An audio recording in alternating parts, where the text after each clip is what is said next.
शुरू कर दूं? Hello students, welcome to EPG Pathshala. I am Professor Panchapakeshan from University of Delhi. Today we are going to discuss about the module lamp shift and renormalization. This is from the paper Radiation Theory in the course Physics. After going through the module, you will be able to know about self-energy of the electron due to interaction with its own electromagnetic field and how the mass of the electron changes due to emission and absorption of virtual photons. You will learn how the shift in energy is divergent and how the idea of mass renormalization due to Kramers helps in getting a finite and correct value of the shift of the line, called usually lamp shift. A counter term is convenient for order by order calculation. You will also see how the calculation is related to calculation of the imaginary part of the line width introduced in the last module. In Dirac theory of the hydrogen atom, the energy levels are designated by the quantum number n, L and S. The total angular momentum vector J is given by J equal to L vector plus S vector. The value of energy level depends only on the total angular momentum and not on L or S. The energy levels are shown in the following diagram.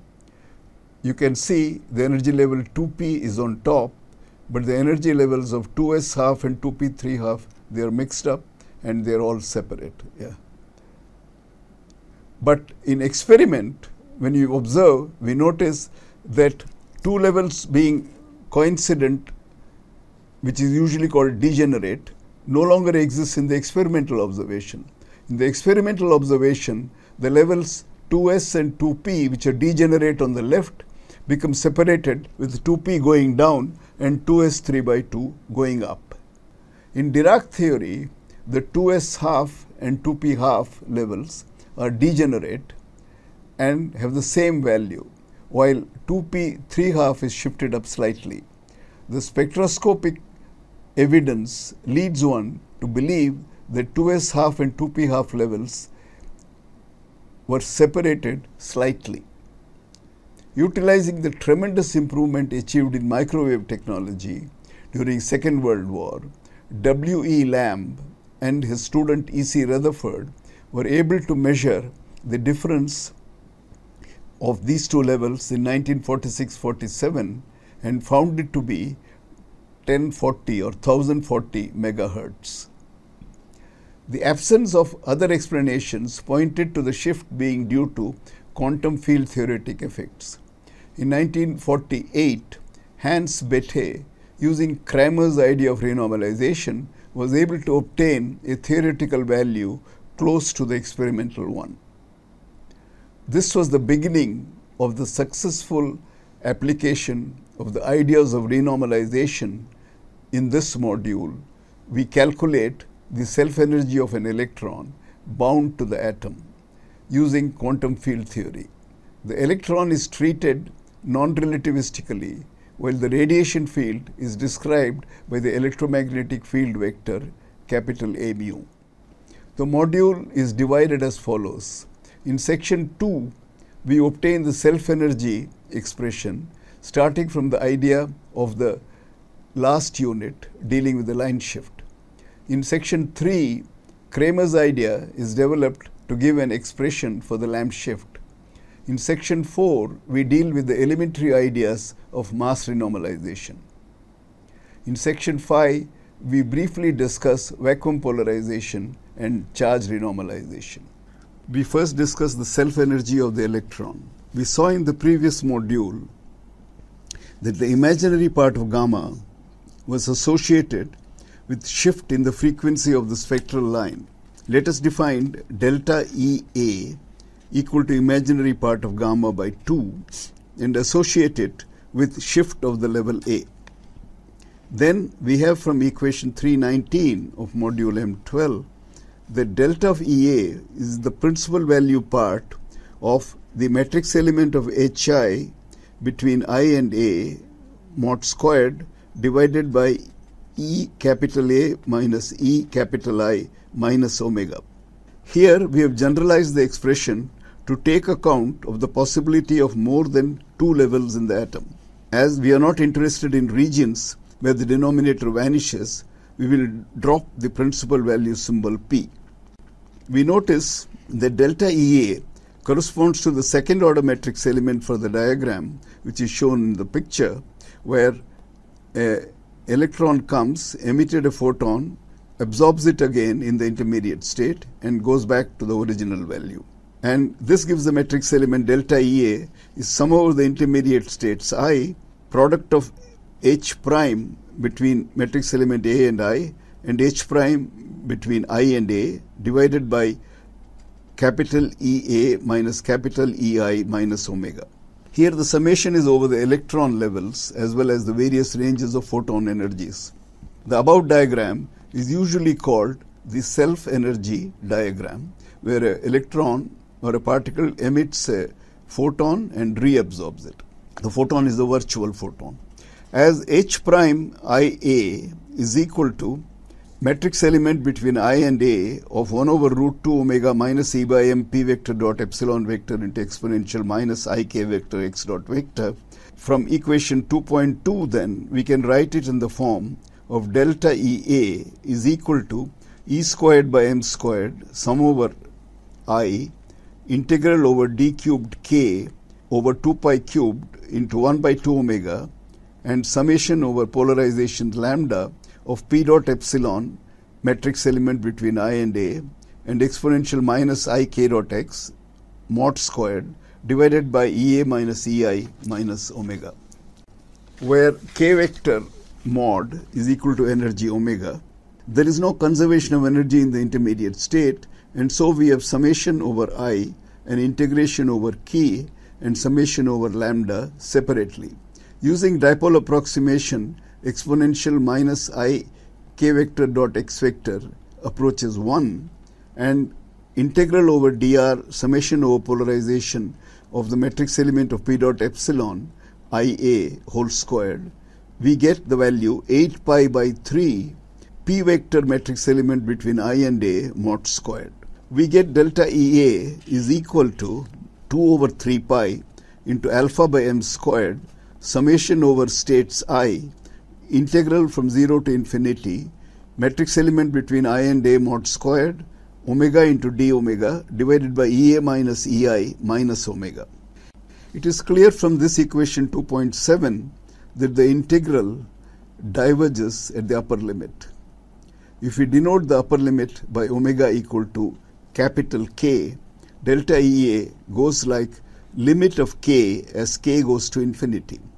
This self-energy, delta EA, we say has therefore a linear divergence. It goes linear in K. This self-energy correction exists even in the absence of any external field, as spontaneous emission or absorption is possible due to self-field of the electron. However, as it seemed infinite, it was ignored till lamp shift was measured.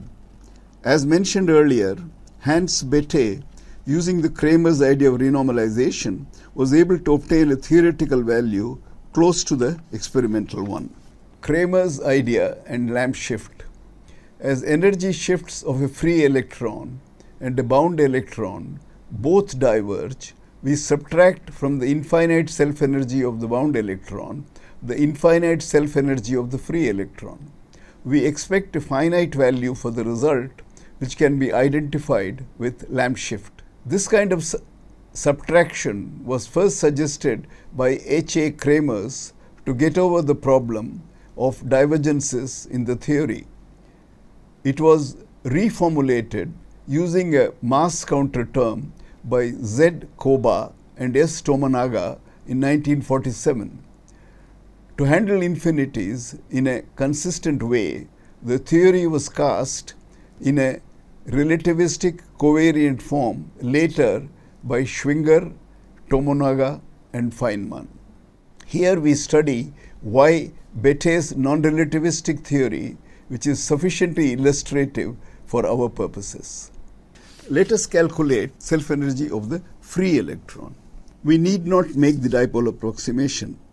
Now, for free electron, we have P dot epsilon, matrix element between I and A, is equal to P dot epsilon into delta function of Pi vector minus P vector plus K vector, as shown in equation 3.1.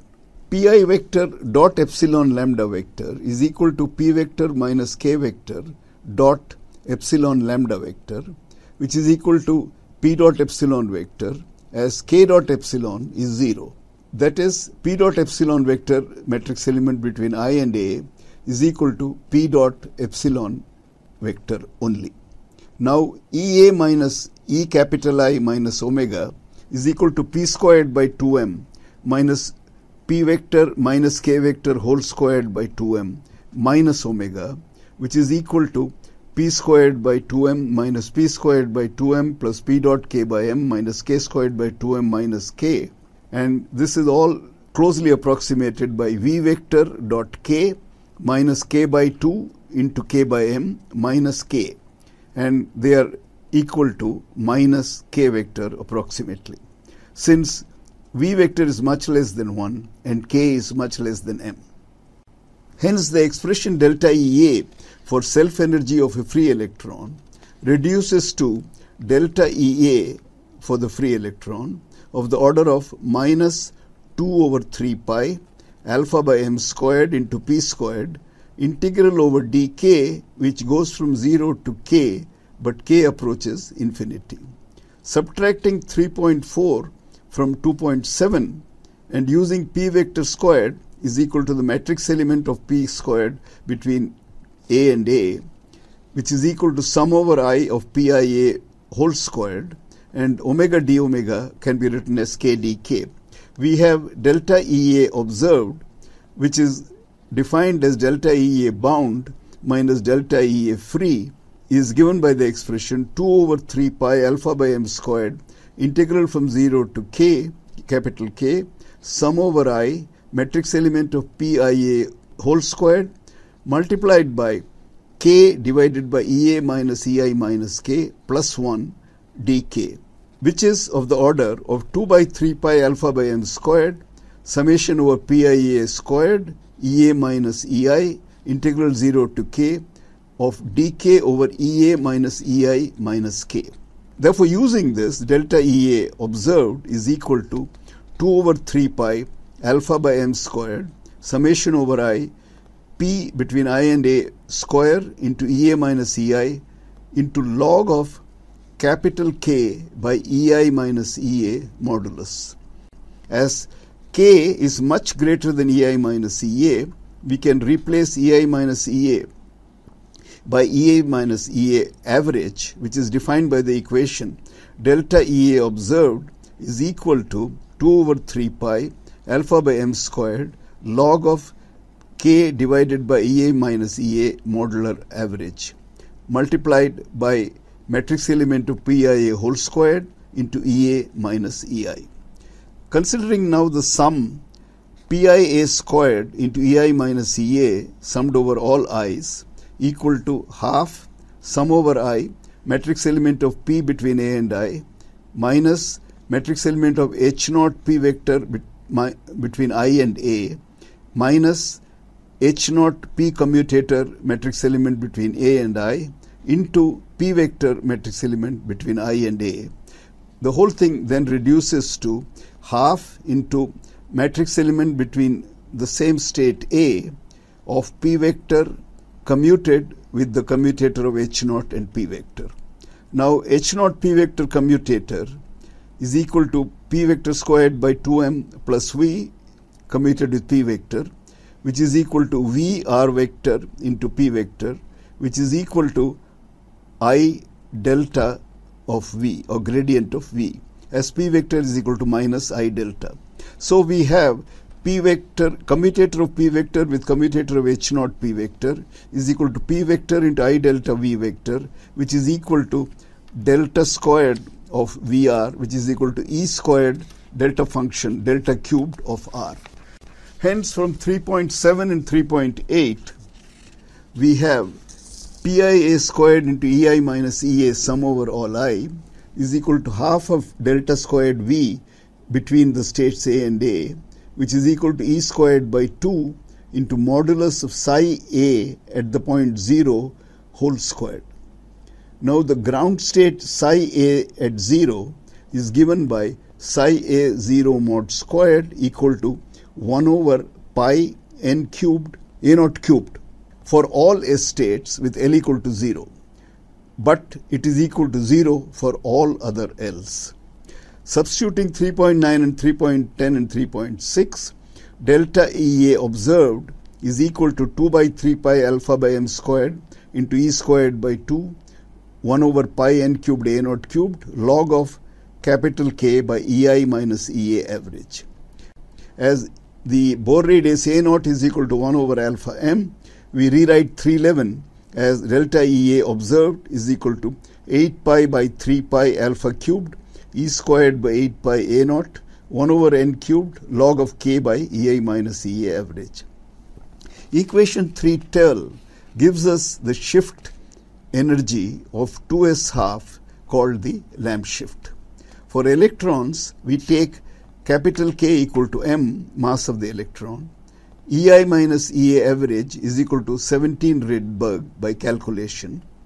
For S states, E squared by 8 pi A naught is the Rydberg energy for the ground state of the hydrogen atom.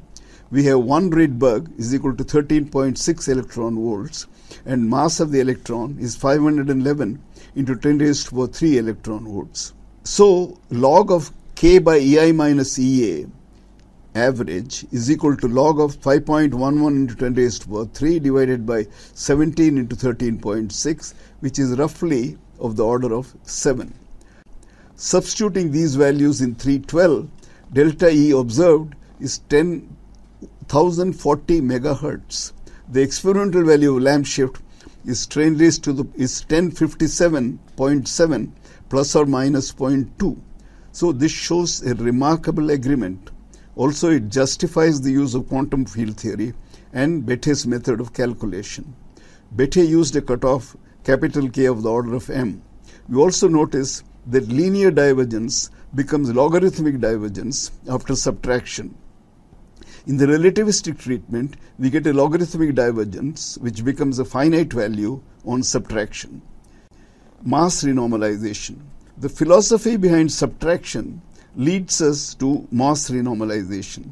Writing E equal to E free plus delta E, from equation 3.4, we have E is equal to P squared by 2m naught minus 2 by 3 pi alpha by m naught squared into P squared into integral 0 to K of dk, which is equal to P squared by 2m naught into 1 minus 1 over m naught into 4 alpha by 3 into integral over dk 0 to K, which can be written as P squared by 2m naught into 1 minus delta m over m naught, or E is equal to P squared over twice m naught plus delta m plus terms of order delta m by m naught whole squared or higher, and where delta m is defined as delta m equal to 4 alpha by 3 pi integral from 0 to capital K of dk.